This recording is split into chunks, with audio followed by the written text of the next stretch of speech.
While the organization Undoing Tax Abuse is concerned with what it calls misinformation shared on social media, its former executive director, Makhosi Khoza, tweeted that the Democratic Alliance under Helen Zille funded the organization. This as arguments raged at the weekend over comments on black privilege. Outa CEO Wayne Duvenage joins me now for this conversation. Wayne, thanks a lot for joining us on Newsnight. You have had a very interesting weekend. So a few allegations being thrown by your former director. Is this true? Is it untrue? And I will go into it, and we'll deliberate on some of those statements she shared. But in the crux of it, is it true? No, we are not being bankrolled by the DA, as Makhosi Khoza suggests or indicates.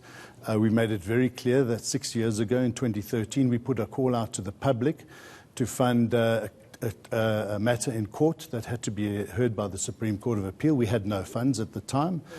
And that's public knowledge. That was put out there in the media, and the DA came with R1 million to that request because that's what we needed. We actually got more money, but we had about R3.5 million debt to settle with our lawyers. It was an expensive case. Outside of that, not 1 cent from the DA. In fact, we've been challenging them on a number of issues in the Western Cape. I was at loggerheads with Helen Zille on the issue relating to a tax revolt. We're not for a tax revolt at the time. So where this issue or this notion comes from, that we are supporting... So she's lying, is that what you're saying? That we are not being bankrolled. Outside of that R1 million 6 years ago for one court case. So are you saying that she's actually lying? And that is absolutely misleading information that she has said that we are being bankrolled by the DA, and we can have our books audited. So what does this mean? Does this mean that you've got a disgruntled former director? I mean, I saw the press statement that you released, that you're actually you're concerned about the sentiments being shared, but that you also released, and in your statement you say that she's going on to pursue academic interests. So what is it that motivates your former director to actually say these statements about Outa? Is she a disgruntled individual? We have no idea. I can assure you of that. You saw her letter of resignation. It was extremely positive and amicable. In fact, she was in this studio 3 days later in an interview about her resignation wearing an Outa badge. Now, if you have a disgruntlement, you don't even go down that road. You don't put on the badges and you don't say the things that she did. So we've got no axe to grind with her. I think she added a lot of value to the organization at the time. We heard for the first time in that interview just after her resignation that she had never left ADIC. Well, that was a surprise to us. She said that, and she'd gone back to ADIC. She left ADIC to come to Outa because she couldn't, as she said at the time, fight the issues that she wanted to fight in politics, and then she came back. So. Let's talk about this tweet specifically. And I mean, we can, our viewers can see the tweet on our screens. Outa is a brand with potential, but fake white supremacy morality vulgarizes their fight against corruption. Fact. Outstanding ethical black professionals end up working for organizations such as Reform and Outa because black corrupt elite in government reject them. So, are you an organization of fake white people who are being bankrolled by the Democratic Alliance? And I take your point that you say that it's public knowledge, because I also saw that article in 2013 around the R1 million. But this accusation, fake white supremacy morality, which vulgarizes their fight against corruption. I mean, that's absurd. Why is she angry? Well, I don't know. I mean, I've asked to speak to her twice over the weekend. She refuses to take my call. We want to get to the bottom of this. I mean, you speak to our staff. We have a lot of staff that represent the nation, and they're extremely frustrated with a comment like that. They don't feel that way, and that they are rejected by the government to employ them. I mean, I don't know where this is coming from. We are concerned. What about the fact that you refuse to take in poor Sharpeville communities' funding? Tell me about that. Why would we do that? Our system... I don't know. Okay, so let me explain to you. Your former director is making these accusations in public against you. I wouldn't know. So her claim was that we turned down 5,000 residents from Sharpeville at 20 Rand a month. We have a lot of donors that give us 20 Rand a month. In fact, less than that. Our system doesn't reject people from specific areas. areas. Anybody can join Outa and support us.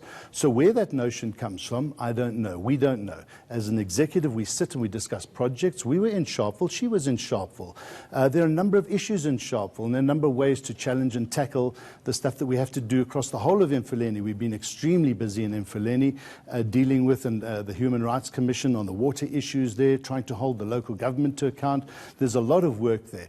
There was an issue with 3 houses that were related to or crumbling because of they were built on a sewer line. I mean, those are serious issues, and we need to tackle them. But we can't. It's not in our mandate to go and sort out 1 or 2 issues like that. We have to deal with the whole collapse of municipalities around the country. So I don't know if that comes out of a conversation like that, but we have not rejected 5,000 or 1 person with any donation from any part of the country. So where does your money come from? So you've specified that in 2014 it came from the Democratic Alliance. You've said that it's got donors that actually fund within their own capacity, but where does the money come from? Because otherwise, you're saying that her claims are baseless, when in this place they are misleading, as you would say. So exactly. Where does the money come from? Outa's money. So I'll explain to you. For the first 3 years, we were funded, the first part of the court case was business, then government lent on business, they ran away, and we were funded by the public. That was on the e-toll matter, when we were known as the Opposition to Urban Tolling Alliance. In 2016, we changed our name to the Organisation Undoing Tax Abuse. Prior to that, in 2013, the DA made R1 million donation to the court case, which, by the way, cost R10 million, and we were R3.5 to R4 million behind in payments to the lawyers. And with your backs against the wall like that, in hindsight, it's always a 2020 vision. Should we have taken it or not? We were questioned and castigated about even COSATU, but they accepted our explanation, and everybody was happy. And we didn't hide that. It was in the public space.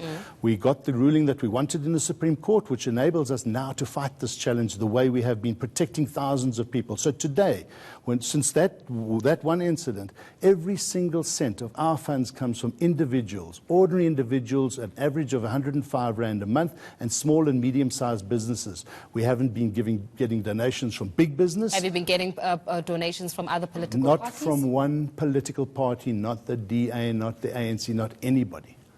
Okay, so you're saying that Dr. Makhosi Khoza, at this moment in time, your former executive director, who's recently resigned, is lying about the organization. And positively resigned. What she is saying, the statements there... That does not look very positive with what she was tweeting with... yeah, we know, and we're actually quite upset about it. But we're not going to get into a mudslinging match. I mean, we appreciated Makhosi Khoza when she was with us. She did good work. She stands for corruption. She stands up against corruption. We like her moral courage on that matter, but it seems like there was a Twitter spat between her and Helen Zille, and the issue around black and white supremacy became a big matter, and then suddenly Outa was mentioned as being bankrolled by the DA, which is further from the truth. Yeah, never mind being bankrolled by the DA, but also that it stands for white privilege, and it's got a weight of white fake supremacists. Well, I mean, that is, as I said, absolutely absurd. Why would we be? Our challenge is to fight corruption in this country. We've done a lot of work. We've done 117 projects. We still have 67 of those open. Some of them take a long time, some of them are short, and every one of them is dealing with maladministration and corruption related to taxpayers' money. That work and that money filters through the poorest of the poor to the whole nation. Where this race issue and race card comes in, I mean, why? We just don't understand. Look on our website, look at the work we do, look at our board, look at our representation, our staff.